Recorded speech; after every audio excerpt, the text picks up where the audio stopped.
días, chicos, espero que estén bien.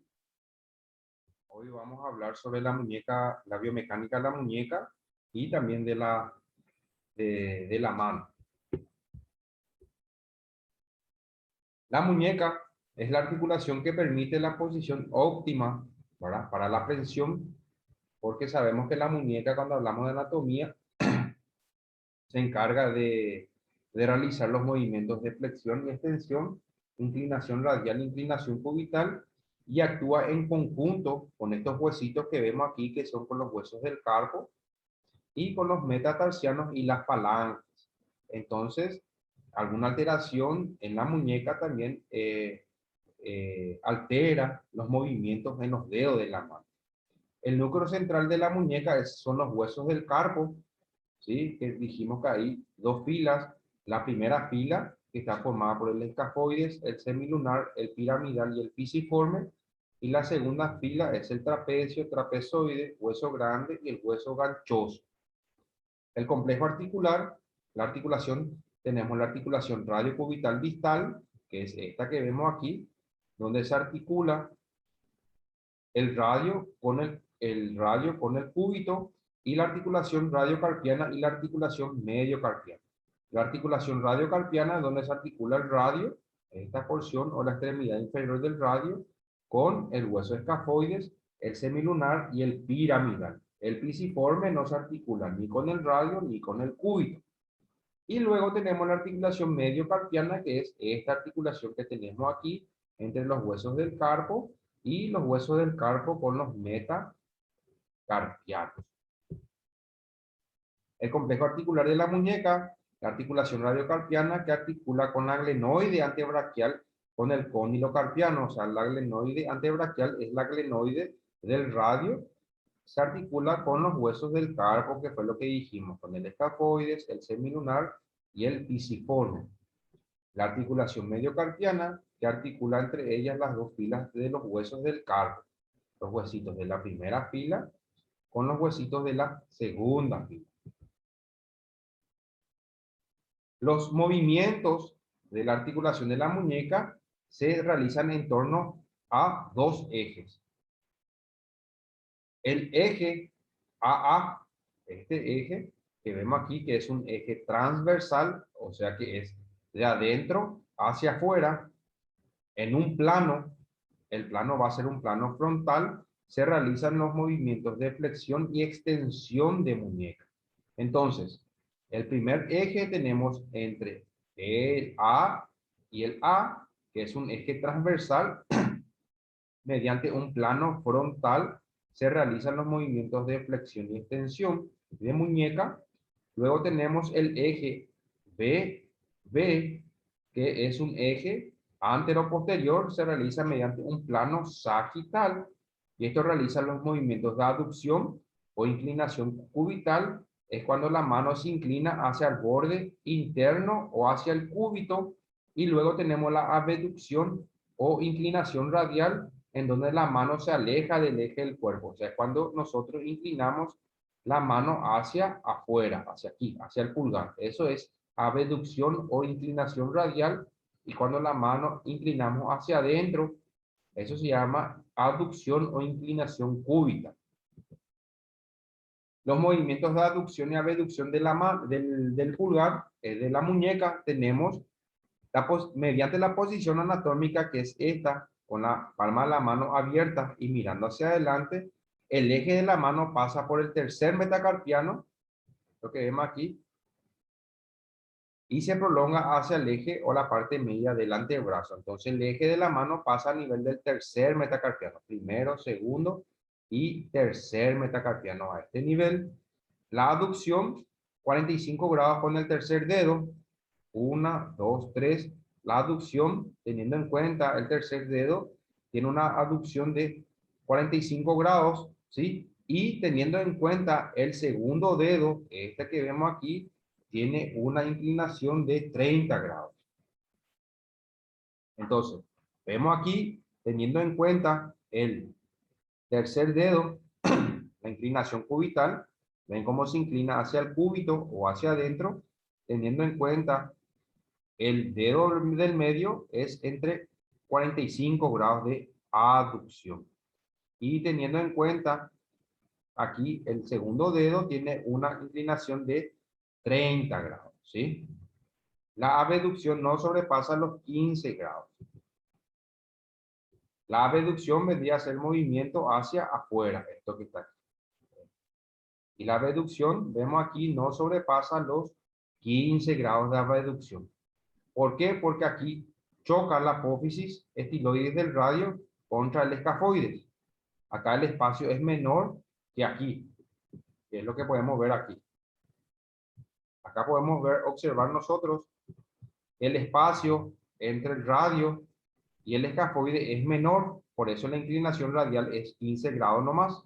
En cambio, el espacio entre el pisiforme y el cúbito, el espacio es mayor, por eso la inclinación cubital es mayor.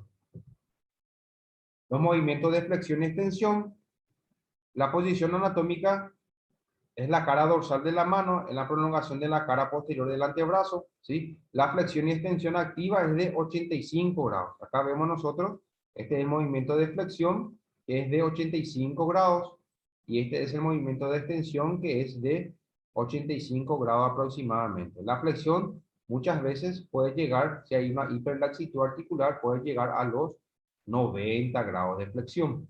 La flexión pasiva es mayor en una posición de pronación aquí, esto que vemos aquí. Puede llegar inclusive a los 100 grados. Y la extensión pasiva es mayor de 95 grados, tanto en pronación como en supinación, que es esto que vemos aquí, la extensión de la muñeca. Los movimientos de circunducción son los movimientos, la suma de la flexión, de la extensión, de la inclinación radial y de la inclinación cubital. ¿Sí? O sea, flexión, extensión, aducción y abducción son los movimientos de circunducción, teniendo en cuenta el eje de la mano que pasa por el tercer metacarpiano o el tercer dedo. Es la combinación de los movimientos de flexión, extensión con los movimientos de aducción y abducción, formando los ejes de la mano una superficie cónica llamada cono de circunducción, no simétrica con respecto al eje del antebrazo, ¿sí? Al eje del antebrazo que tenemos O. Entonces los movimientos, eso es el movimiento de circunducción. El complejo articular de la muñeca, la articulación radiocarpiana entre la porción inferior del radio y de los huesos de la hilera superior del carpo, ¿sí? Que dijimos que el radio se articula con el escafoides, el semilunar y el piramida. La articulación mediocarpiana entre la hilera superior y la hilera inferior del carpo, que es esto que vemos aquí, entre la hilera superior y la hilera inferior del carpo, es la articulación mediocarpiana. La articulación radiocarpiana es una articulación condilia, presenta dos curvas convexas. Una es entre el A y el otro es entre B y B. Este es la curva A y esta es la curva B. Una curva antero-posterior cuyo eje AA es transversal, que fue lo que dijimos, y permite los movimientos de flexión y extensión. Esta curvatura que vemos aquí, la curvatura mayor. Una curvatura transversal de radio mayor y el eje BB es antero-posterior, permite los movimientos de aducción y abducción, que es esto que vemos aquí. El eje AA de flexión-extensión pasa por la interlínea del hueso semilunar y el hueso grande. Y el eje BB de aducción o abducción pasa por la cabeza del hueso grande, ¿sí? O sea, tanto este eje AA y AA pasa por el eje del hueso semilunar y el hueso grande, y el hueso B con B pasa por la cabeza del hueso grande. Los ligamentos de la articulación radiocarpiana, tenemos ligamentos laterales, colateral radial o colateral externo, ¿sí? Se origina de la apófisis estiloide del radio, que vemos aquí, y se inserta aquí en el escafoides, ¿sí? Y el ligamento, esto que vemos aquí, el ligamento colateral radial o colateral externo, se origina de la apófisis estiloide del radio y se inserta en el escafoides. El ligamento colateral cubital o colateral interno se origina de la apófisis estiloide del cúbito y se inserta en el pisiforme y en el piramidal. Este ligamento que está aquí, este ligamento lateral externo y este es el ligamento lateral interno. El complejo ligamentoso anterior, hay un ligamento anterior, ¿sí? Se inserta en el borde anterior del glenoide radial aquí y se inserta en el hueso grande, en la segunda fila del carpo, en el hueso grande. Los ligamentos posteriores al mismo hueso forman la cincha posterior, o sea, los ligamentos posteriores también se originan del glenoide radial y se inserta en el cuello del hueso grande, pero hacia atrás. Y ahí tenemos el ligamento lateral externo, el ligamento lateral interno, el ligamento anterior y el ligamento posterior que se encuentra por detrás. Durante la aducción, el ligamento colateral radial, ¿sí? Esto que vemos aquí, esto es aducción, ¿sí? Porque se inclina hacia el cúbito. El ligamento colateral radial, este que está aquí, se tensa y el cubital se distiende. Y durante la inclinación radial es el movimiento opuesto. El ligamento colateral cubital se tensa y el ligamento colateral radial se distiende o se relaja. Los ligamentos posteriores se tensan durante la flexión, ¿sí? Es esto que vemos aquí. Y durante la extensión se tensa el ligamento anterior. Durante la flexión se tensa el ligamento posterior y durante la extensión se tensa el ligamento anterior. La superficie cóncava del glenoide antebraquial, que es esto que vemos aquí, la superficie cóncava, esto que vemos aquí, esta concavidad, la porción inferior del radio por fuera, cuya cara inferior es cóncava e incrustada de cartílago y alino, dividida por cresta roma. Esta es la cresta roma que está aquí. Es una crestita que está aquí. Y presenta dos carillas para el escafoides, el 10, y para el huesito semilunar, que es el 11. La porción inferior del ligamento triangular, ¿sí? Que es esto que está aquí, es cóncava incrustada en el cartílago, su vértice se inserta en la apófisis estiloide cubital. Este ligamento triangular, ¿sí? Se encarga de estabilizar los movimientos de pronación y supinación, o sea, la unión entre el radio y el cúbito, este ligamentito que está aquí. La articulación mediocarpiana se encuentra situada entre las dos hileras de los huesos del carpo, con una superficie superior en una vista posterior inferior en el escafoides con sus dos carillas inferiores ligeramente convexas, ¿sí? Ligeramente convexas que vemos aquí, el trapecio, el trapezoides y la carilla interna, ¿sí? Del hueso para el hueso grande, esto que vemos aquí. El semilunar, este huesito aquí, cóncava hacia abajo, se articula con el hueso grande y el piramidal, cóncava hacia abajo y por fuera se articula con la cara superior del hueso ganchoso, esto que vemos aquí, el hueso ganchoso. Y el pisiforme solo se articula con la porción anterior del piramidal, ¿sí? Con esto que está aquí.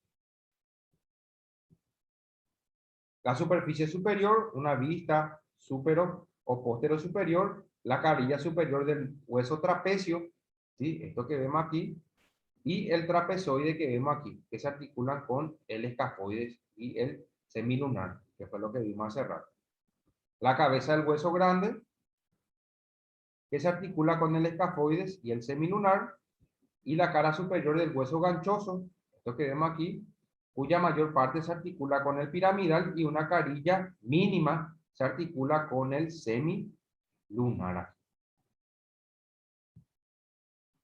El alineamiento normal del carpo, sí, teniendo en cuenta el hueso semilunar, hueso grande y el escafoide, esto que vemos aquí.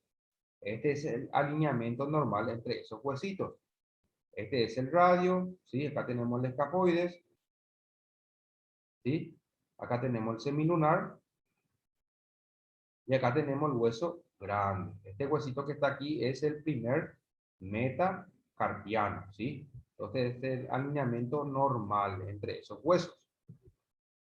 La columna del escafoides, ¿sí? Acá tenemos la glenoidea del radio, ¿sí? Con el escafoides. Depende mucho de la forma y de la orientación del hueso escafoide. Este es el escafoide que vemos aquí. Este es el trapecio. Distintas formas del escafoides o distinta disposición o orientación que pueda adoptar el escafoide tenemos. Escafoides peniforme. El escafoide peniforme, ¿sí? Se encuentra acostado. Esto que vemos aquí se encuentra acostado. El escafoide sentado, esto que vemos aquí, y el escafoide erguido es esta imagen que tenemos aquí nosotros. El escafoide erguido. La columna de escafoides, la columna de escafoides tenemos que tiene dos diámetros, uno mayor y un diámetro menor, ¿sí? Los diámetros mayor y menor que se presentan dependiendo de la posición del escafoide en contacto con la glenoide radial y la carilla superior del trapecio, esto que vemos aquí, ¿sí? Este es la glenoide radial, lo que determina las variaciones del espacio útil entre estos dos huesos. Un diámetro mayor en dirección entre la glenoide y el trapecio y un diámetro menor, esto que vemos aquí. Acá vemos la columna de escafoides, la distancia, ¿sí? La distancia entre el radio y el trapecio es mayor, ¿sí?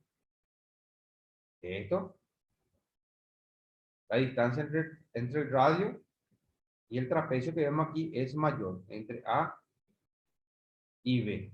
Y la distancia entre el escafoides y el radio es menor, ¿sí? Dependiendo de los movimientos, tanto si está distendido o tenso los ligamentos colateral cubital o colateral radial. Acá vemos durante la extensión, ¿sí? Durante la extensión de muñeca, vemos que se tensa el ligamento colateral radial, esto que vemos aquí, y se encargan de limitar el movimiento. Y durante la flexión, ¿sí? Se distienden los ligamentos colaterales radiales que vemos aquí. Entonces, este es el movimiento de extensión y este es el movimiento de flexión. Siempre teniendo en cuenta el radio, el escafoides y el trapecio. Luego tenemos la presión propiamente dicha, ¿sí? Tenemos la presión propiamente dicha, la presión contra o con la gravedad y la presión con presas con acción. La presión propiamente dicha pueden ser presas palmares, presas digitales, presas centradas, las presas con gravedad y las presas o presas con acción de movimiento. Las pinzas bidigitales es la prensa por oposición terminal o término pulpejo. Y aquí actúan estos músculos en las pinzas bidigitales, ¿sí? Bidigitales son entre dos dedos. Bi viene de dos. Los músculos que actúan son el músculo flexor corto profundo de los dedos y del dedo índice, ¿sí? Y el músculo flexor largo del pulgar. La presión por oposición subterminal o de pulpejo es este tipo de presión que vemos aquí a nivel de los pulpejos. Los músculos que actúan son el músculo flexor superficial de los dedos, el músculo flexor corto del pulgar, el primer músculo interóseo palmar, que corresponde a los músculos del pulgar, el músculo abductor corto del pulgar y el músculo aductor del pulgar, aquí. Entonces, entre el dedo pulgar y el dedo índice.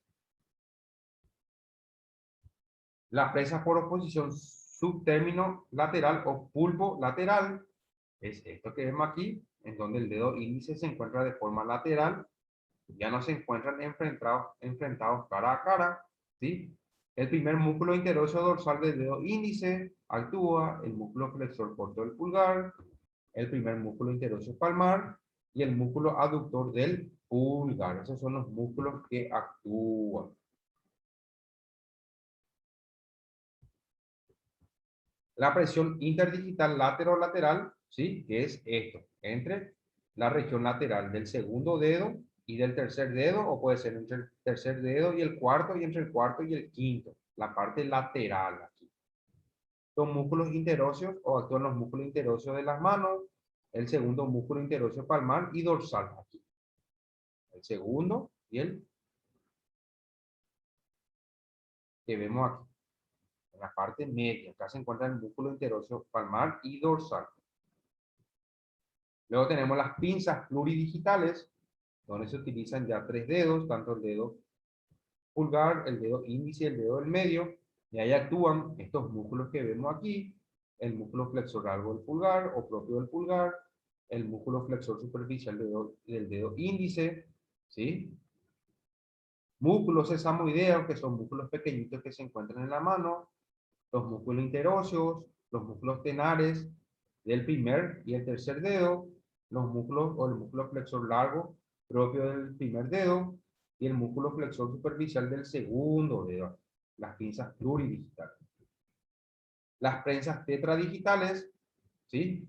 Las tetradigitales del pulpejo, las tetras digitales pulpejo lateral. Acá tenemos los músculos que actúan en las tetradigitales del pulpejo, ¿sí? Y las tetradigitales pulpejos laterales, ¿sí? Tenemos los distintos músculos aquí. Y luego tenemos las prensas pentadigitales, en donde son o tenemos la prensa pentadigital pulpejo lateral, la prensa pentadigital panorámica, ¿sí? Y las prensas pentadigitales comisural, donde se agarra ya con una motricidad más fina, ya se agarra de forma selectiva. Y acá encontramos los músculos que actúan en ese tipo de presas. Las presas palmares, ¿sí? Que vemos aquí, o estas, donde se hacen las presas con la palma de la mano. Las presas palmar con la totalidad de la palma de la mano. Y acá encontramos los músculos que actúan en esos movimientos de la mano.